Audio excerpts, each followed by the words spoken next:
전능하사 천지를 만드신 하나님 아버지를 내가 믿사오며 그 외아들 우리 주 예수 그리스도를 믿사오니 이는 성령으로 잉태하사 동정녀 마리아에게 나시고 본디오 빌라도에게 고난을 받으사 십자가에 못 박혀 죽으시고 장사한 지 사흘 만에 죽은 자 가운데서 다시 살아나시며 하늘에 오르사 전능하신 하나님 우편에 앉아 계시다가 저리로서 산자와 죽은 자를 심판하러 오시리라. 성령을 믿사오며 거룩한 공회와 성도가 서로 교통하는 것과 죄를 사하여 주시는 것과 몸이 다시 사는 것과 영원히 사는 것을 믿사옵나이다. 아멘. 함께 찬양하도록 하겠습니다.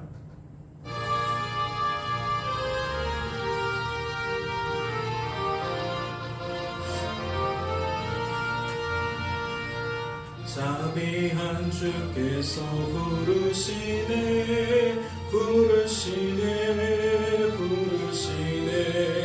사랑의 햇빛을 외양받고 점점 더 멀리 가나 지금 오라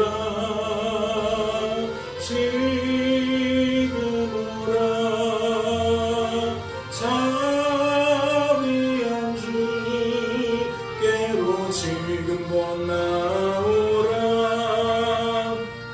고달파진 진자 쉬라하네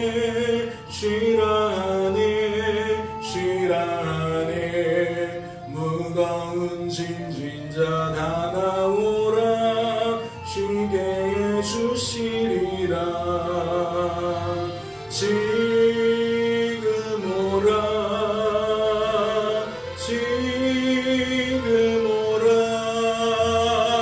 자비한 주께로 지금 곧 나오라. 주께서 지금도 기다리네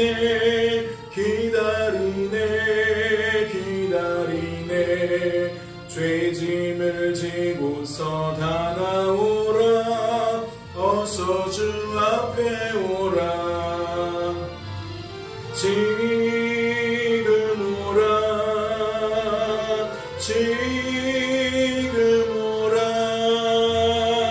자비한 주께로 지금 곧 나오라.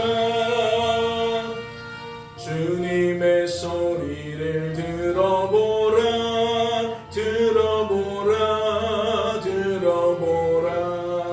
그 이름 믿는 자 복 받으리. 어서 곧 일어나라. 지금 오라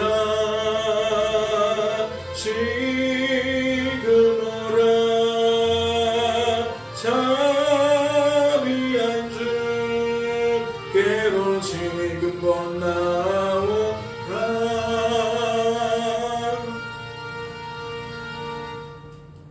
하나님 아버지, 오늘도 우리를 사랑하사 이처럼 깨우시고 아버지 앞에 인도하여 주시니 감사합니다.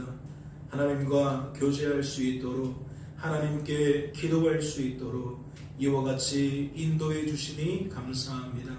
하나님, 오늘도 기도에 앞서 아버지의 말씀을 통하여 아버지의 뜻과 마음을 깨닫게 하시옵소서.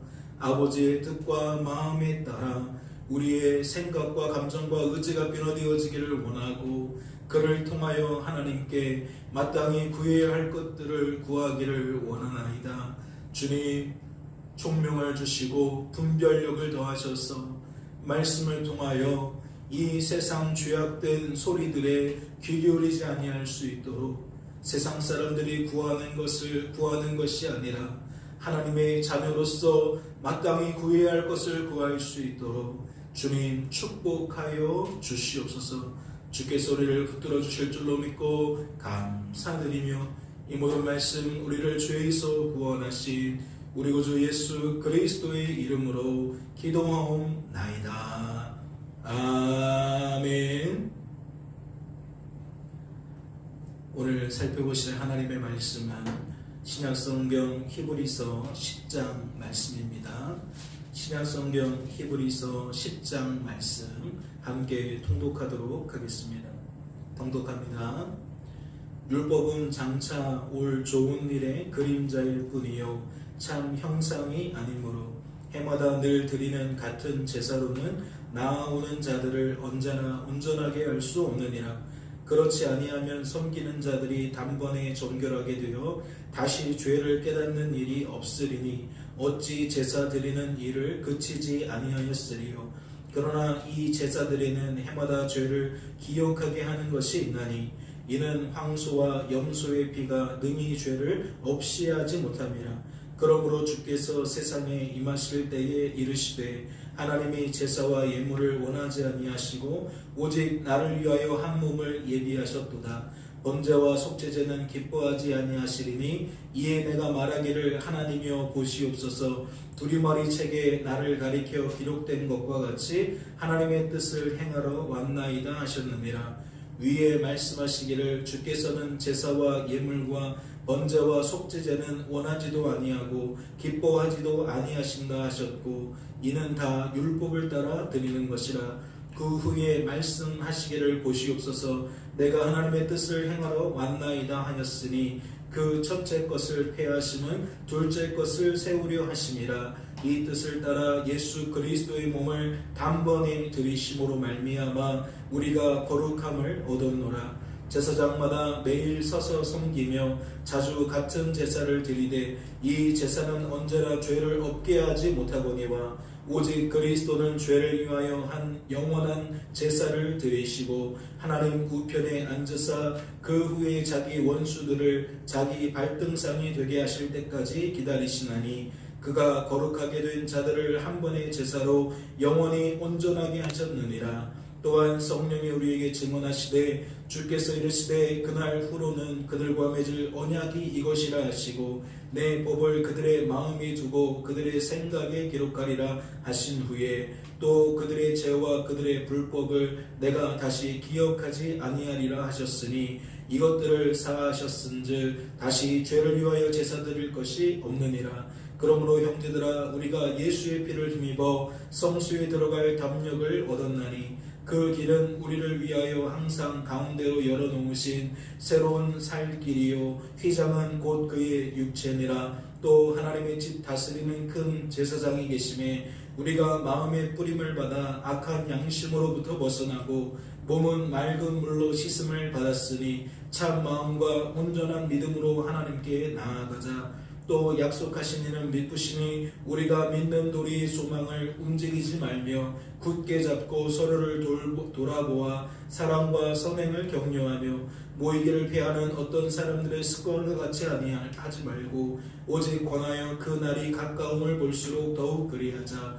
우리가 진리를 아는 지식을 받은 후 짐짓 죄를 범한즉 다시 속죄하는 제사가 없고 오직 무서운 마음으로 심판을 기다리는 것과 대적하는 자를 태울 맹렬한 불만 있으리라. 모세의 법을 폐한 자도 두세 증인으로 말미암아 불쌍히 여김을 받지 못하고 죽었거든. 하물며 하나님의 아들을 짓밟고 자기를 거룩하게 한 언약의 피를 부정한 것으로 여기고 은혜의 성령을 욕되게 하는 자가 당연히 받을 형벌은 얼마나 더 무겁겠느냐. 너희는 생각하라.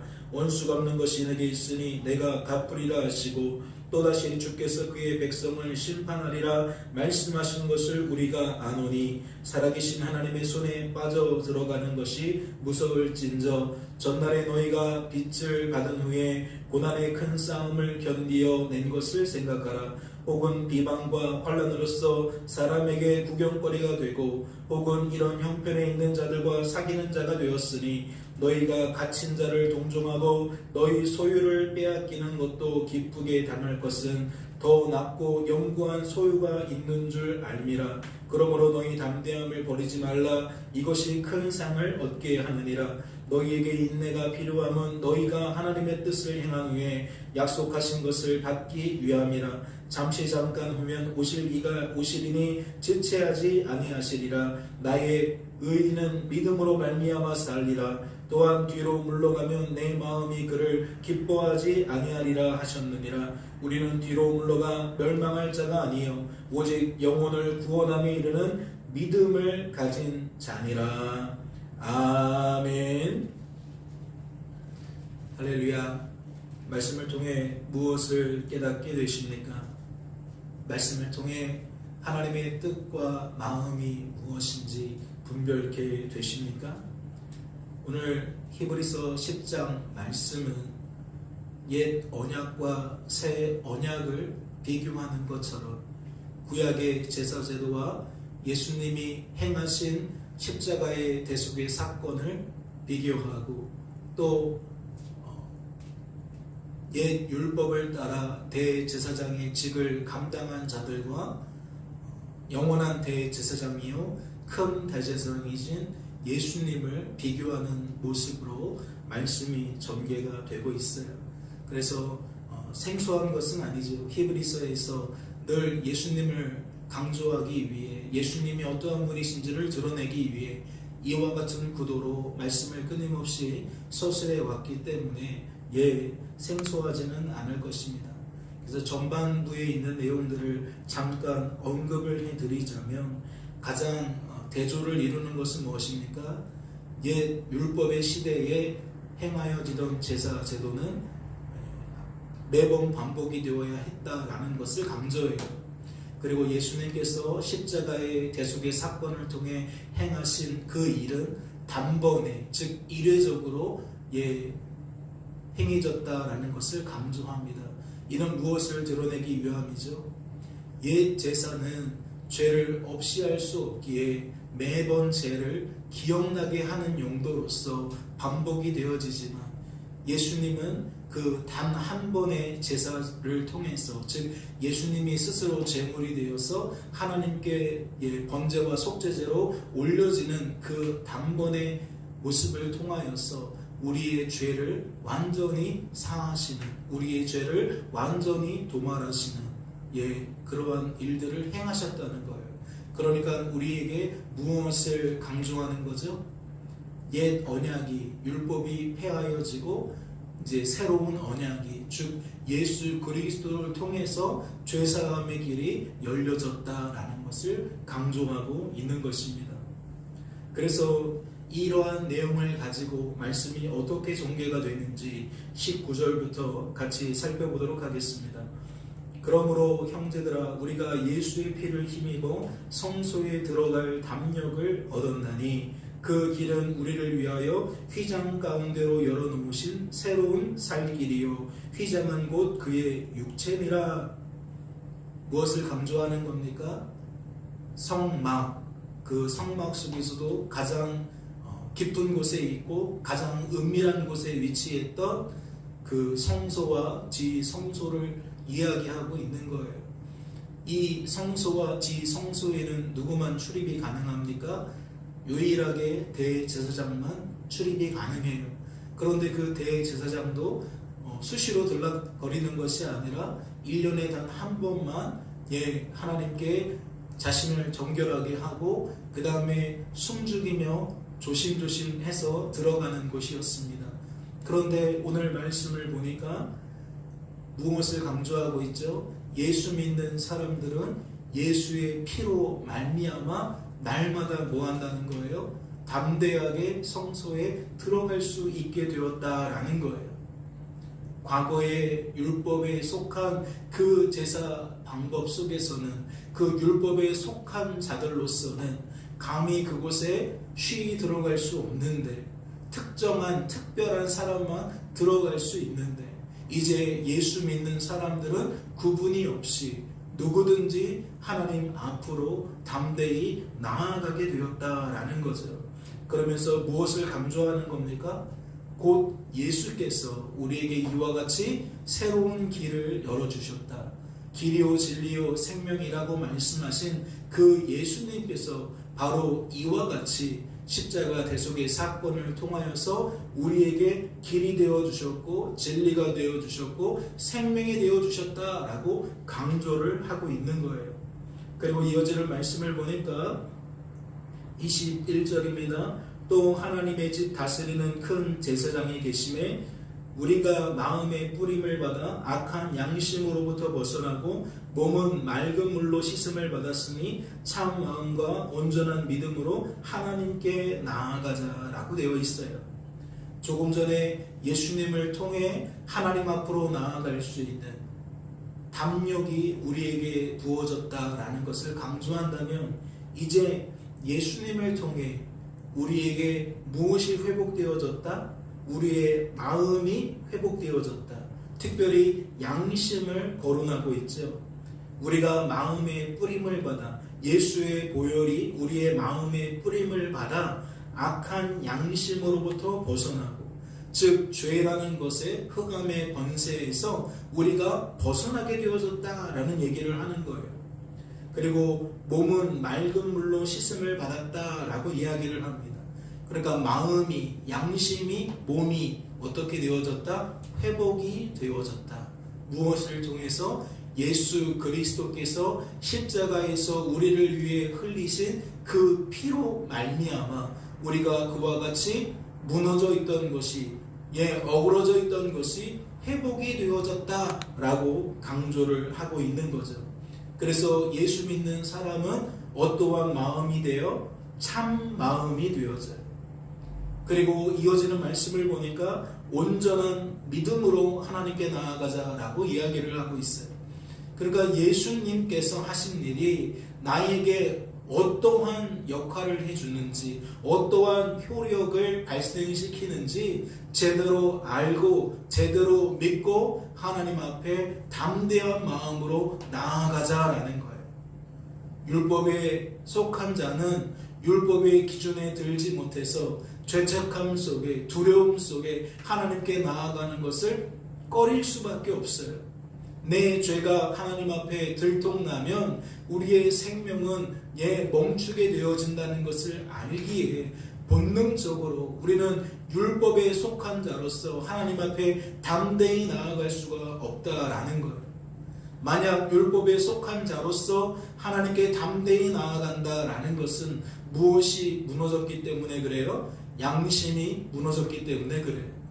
마치 율법을 통해서도 내 죄를 깨닫는 것이 아니라 마치 내가 괜찮은 사람이라고 착각해서 그런다는 거죠. 그러나 여지없이 그러한 사람들은 하나님 앞에 나아갔을 때에 하나님의 진노의 대상이 되어질 수밖에 없어요. 그런데 오늘 말씀은 예수님을 통해 그러한 우리들이 어떠한 존재로 변화되어진다? 하나님이 받으실 만한 존재로 변화되어진다. 우리 자체가 변화되어지는 것이 아니라 우리가 예수의 공로를 힘입게 되어지기에 하나님은 우리에게 자격을 찾지 않으시고 우리와 함께 하시는 예수님을 통해 자격을 찾으시고 우리를 기꺼이 받아주신다는 거죠. 그래서 제대로 알고 제대로 깨닫고 제대로 믿게 되어진다라는 말을 지금 여러분에게 이야기를 드리는 거예요. 그러면 예수님께 나아오는 자는 무엇이 사라져야 됩니까? 악하고 약하고 무능한 나 자신을 오해하고 착각하는 것이 사라져야 돼요. 내가 무언가를 했다라고 여기는 그 자랑들이 사라져야 돼요. 내가 무언가를 할 수 있는 존재라는 그 오해와 착각에서 벗어나서 이제 내가 한 일이 아니라 하나님이 나를 통해 하신 일로 여기면서 하나님께 감사하는 마음으로 나아가는 상태가 되어져야 한다라는 거죠. 그것이 바로 무엇이에요? 온전한 양심의 회복이죠. 참 마음의 상태인 거죠. 온전한 믿음의 상태인 거죠. 하나님께 나아가는 성도는 이와 같이 옛 언약, 율법에 매어서 그것에 의지하여 나아가는 것이 아니라 온전히 하나님께, 예수 그리스도께 우리가 철저히 의지하며 하나님께 나아간다라는 이야기를 드리는 겁니다. 또 이어지는 말씀을 보니까 23절입니다. 또 약속하신 이는 미쁘시니 우리가 믿는 도리의 소망을 움직이지 말며 굳게 잡고 서로 돌아보아 사랑과 선행을 격려하며 모이기를 피하는 어떤 사람들의 습관과 같이 하지 말고 오직 권하여 그날이 가까움을 볼수록 더욱 그리하자. 지금 이 말씀 속에서는 구원받은 우리들이 어떠한 모습으로 살아가느냐의 문제를 나타내고 있는 것입니다. 여기서 보면 무엇을 경계하고 있죠? 우리가 품게 되어진 그 믿음, 그 사랑, 그 믿음이 흔들리게 되어지는 것을 경계하고 있어요. 우리는 예수 그리스도를 통하여 구원을 받았습니다. 자격이 없지만 예수 그리스도를 통해 우리는 구원을 받았어요. 그런데 이 세상의 소리는 무엇에 관심이 있다 그랬죠? 하나님이 하신 일, 거기에 관심이 있는 게 아니에요. 우리가 한 일, 즉 우리에게 관심이 있다라는 거죠. 그러니까 세상의 소리는 늘 이 땅에서 메아리를 치고 있어요. 그 소리가 성도의 마음을 끊임없이 혼란하게 만들어요. 끊임없이 옛 것을 따라가도록 유혹하고 미혹해요. 그러니까 내가 구원받은 것인지 자꾸만 헷갈리게 만든다는 것이고, 나 같은 사람이 자격이 있나 없나를 자꾸만 증명하라고 이야기를 해요. 그러니까 율법 안에 우리가 다시 갇히도록 만든다라는 거죠. 하나님을 의지하고 바라보는 신앙이 다시 한번 무엇으로 바뀌어지는 거예요? 내 자신이 스스로 나를 증명하는 것으로 바뀌어지는 거예요. 그러다 보면 필경 무엇이 드러나요? 우리의 본성이 달라지지 않았으니 당연히 우리는 자격이 없다는 것이 드러나죠. 그러면 무엇이 흔들릴 수밖에 없어요? 믿음과 사랑과 소망이 모두 흔들릴 수밖에 없는 거예요. 그러니까 이 땅의 소리에 취하게 되면, 사로잡히게 되면 100이면 100 복음에서 멀어지게 되어지고, 우리가 붙들어야 될 그 마땅한 것이 우리 안에서 다 사라져버릴 수밖에 없다는 거예요. 그러니까 오늘 말씀에는 우리에게 소망을 강조하고 그 선 자리에서 흔들리지 않기를 바라는 거죠. 특별히 모이기를 피하는 어떤 사람들의 습관과 같이 하지 말라라는 이야기가 있어요. 그러면 여기서 지적하는 이 모이기를 피하는 그 사람들은 어떠한 사람들일까요? 예수 안에 들지 못한 사람일 수도 있고, 예수 안에 들었다가 이미 탈락한 사람들, 즉 이미 흔들리게 된 사람들일 수 있지요. 그러니까 둘 다 경계하라는 거예요. 세상의 소리를 늘 입만 열면 내는 그 사람들을 경계하라는 것이죠. 예수님을 아는 것 같으나 실상은 세상의 소리를 내는 그 사람들을 경계하라는 겁니다.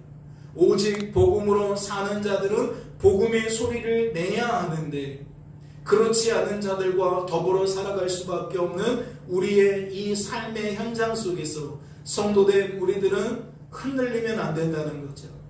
굳게 우리가 믿는 바를 붙들어야 된다. 지금 그 이야기를 하고 있는 거예요.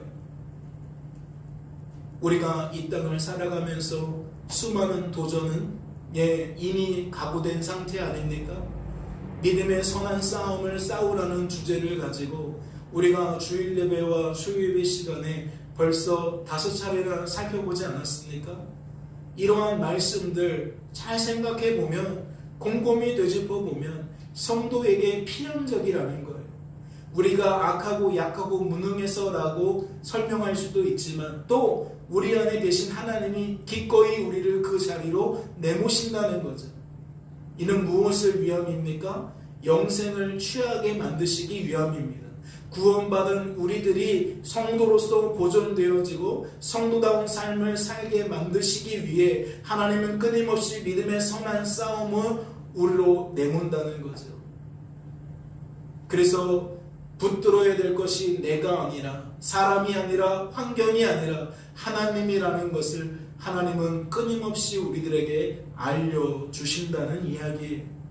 그러니까 오늘 3절과 24절과 25절 말씀을 통해서 우리가 다시 한번 확인하는 것은 성도된 우리들은 이 땅에서 구원받은 다음에 믿음의 선한 싸움을 반드시 싸우게 된다는 것이고, 또 하나는 이 말씀에 조금은 감추어져 있다 할지라도 무엇까지 기억해야 돼요? 성도된 우리들은 하나님 때문에 반드시 영생을 취하게 된다는 것을 기억해야 됩니다.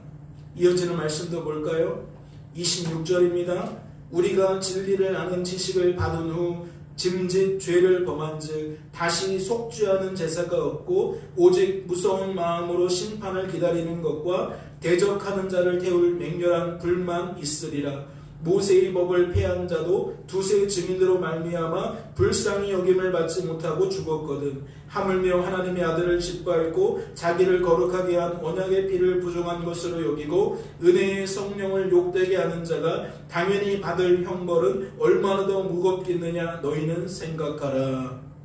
무엇을 말하고 있는 거죠? 예수 믿었다가 예수를 부정하게 되는, 즉 또다시 세상의 소리에 속하게 되는, 다시 율법으로 돌아가게 되는 그러한 형태를 하나님이 한 번 더 경계하고 있는 거예요. 강조하고 있는 거예요. 구원받은 성도는 그래서는 안 된다라는 것이지요. 복음을 붙들다가 복음이 아닌 것을 따라가서는 안 된다는 거예요. 하나님을 붙들다가 하나님이 아닌 것을 따라가서는 안 된다는 거예요. 그것을 엄히 경계함으로써 하나님은 성도된 우리들이 끝까지 복음 안에 있기를 바라시는 거죠. 끝까지 하나님만 바라보고 의지하고 자랑하는 삶을 살아가기를 바라시는 거죠. 이어지는 말씀도 보세요. 30절입니다. 원수 갚는 것이 내게 있으니 내가 갚으리라 하시고 또다시 주께서 그의 백성을 심판하리라 말씀하신 것을 우리가 아노니 살아계신 하나님의 손에 빠져 들어가는 것이 무서울진저 전날에 너희가 빛을 받은 후에 고난의 큰 싸움을 견디어낸 것을 생각하라. 혹은 비방과 환난으로서 사람에게 구경거리가 되고 혹은 이런 형편에 있는 자들과 사귀는 자가 되었으니 너희가 갇힌 자를 동정하고 너희 소유를 빼앗기는 것도 기쁘게 당한 것은 더 낫고 영구한 소유가 있는 줄 알미라. 그러므로 너희 담대함을 버리지 말라. 이것이 큰 상을 얻게 하느니라. 다시 담대함으로 맞춰지고 있는 이 메시지, 무엇을 한 번 더 강조한 겁니까? 그러니까 복음 안에 붙어 있으라는 얘기죠. 복음 안에 붙어 있으라는 거예요. 복음 안에 있다가 이탈하게 되어지면 더 큰 화가 미쳐진다라고 표현함으로써까지 무엇을 더 강조하는 거냐? 구원받은 성도는 성도다운 삶을 살아가야 된다. 복음이 아닌 것을 피하고 복음을 따르는 삶을 살아가야 된다. 하나님이 아닌 것을 피하고 하나님을 따라가는 삶을 살아가야 된다. 하나님께 나아가는 것을 쭈뼛쭈뼛 하지 않을 수 있는 유일한 이유는, 근원은 오직 하나님께서 하신 일을 우리가 대망하며 의지하며 나아가는 것밖에 없다. 지금 그 이야기를 하고 있는 거예요. 나에게서 찾는 것이 아니라 하나님에게서 찾는 자만이 하나님 앞에 담대하게 나아갈 수 있다라는 것을 확증해 주고 있는 것이지. 사랑하는 성도 여러분, 인생은 더 이상 내가 사는 것이 아닙니다. 내가 내 자신을 갖추는 것이 아니에요. 내가 내 자신을 돌보는 것이 아니에요. 그래서 내가 무언가를 더 발전시키고 다듬어서 하나님 보셨지요? 그러면서 하나님께 담대함을 가지고 나아가는 것이 아니에요. 그거는 복음이 아닙니다. 그건 율법이에요. 오직 하나님께서 하신 일을 의지하며 하나님 감사합니다라는 그 감사의 마음으로 나아가는 것이 바로 복음이에요. 오늘 그 복음 안에 있으면 하나님께 나아가는 것이 담대할 수 있는 거예요. 깨닫는 은혜가 있으시기를 소망합니다. 이어지는 말씀을 보니까 너희에게 인내가 필요함은 너희가 하나님의 뜻을 행한 후에 약속하신 것을 받기 위함이라. 잠시 잠깐 오면 오시리가 오시리니 지체하지 아니하시리라. 나의 의인은 믿음으로 말미암아 살리라. 또한 뒤로 물러가면 내 마음이 그를 기뻐하지 아니하리라 하셨느니라. 우리는 뒤로 물러가 멸망할 자가 아니요 오직 영혼을 구원함에 이르는 믿음을 가진 자들. 하나님께서 하신 일이 즉 믿음이에요. 즉 구원이에요. 즉 은혜고 즉 선물이에요.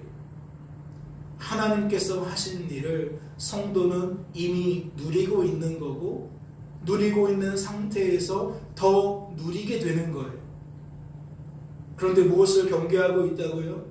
하나님이 하신 일을 점점 희석시키고 내가 한 일에 주목하게 만드는 행태가 이 땅에는 가득하다는 거죠. 그래서 누구도 속아요? 성도도 속아요. 하나님이 하신 일을 젖혀두고 내가 한 일을 주목하게 되는 순간이 성도에게도 뒤따른다는 거예요.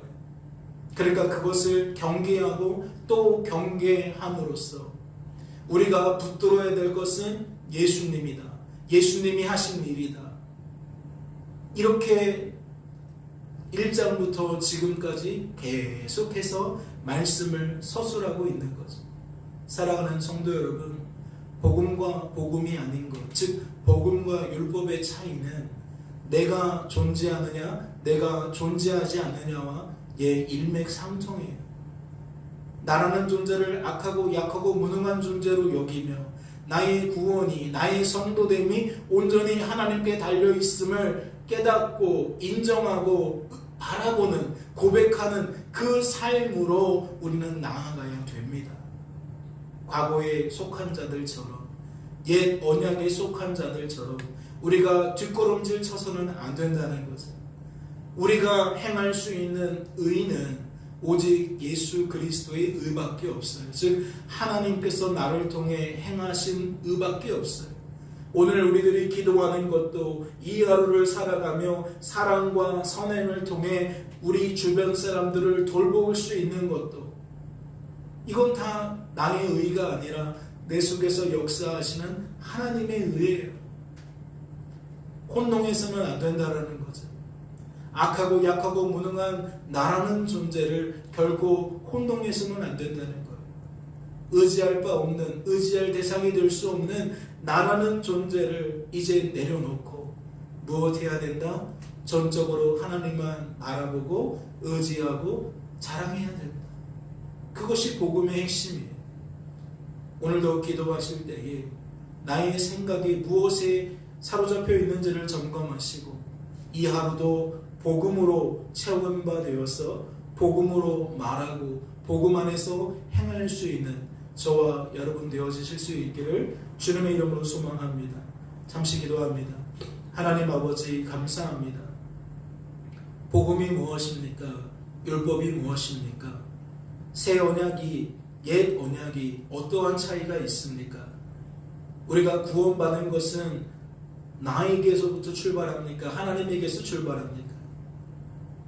하나님 이 쉬운 것도 우리들은 삶을 살아가다 보면 혼동되어질 때가 많습니다. 판단력이 흐려질 때가 많습니다. 구원받은 성도는 시작과 과정과 마침이 오직 하나님이신데 우리는 자꾸 그 속에서 나를 끼워 넣으려고 합니다. 우리의 죄된 본성이 우리의 이 죄된 육신이 자꾸만 우리를 그러한 생각과 감정과 의지 속에 몰아넣으려고 합니다. 주님 우리를 붙들어 주시옵소서.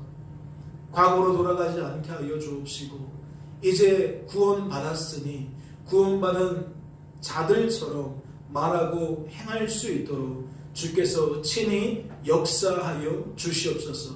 이 하루도 주님께서 믿음의 선한 싸움을 싸우게 하시고 그리하여 영생을 취하게 하실 줄로 믿고 감사드리며 이 모든 말씀 우리를 죄에서 구원하신 예수님의 이름으로 기도하옵나이다. 아멘.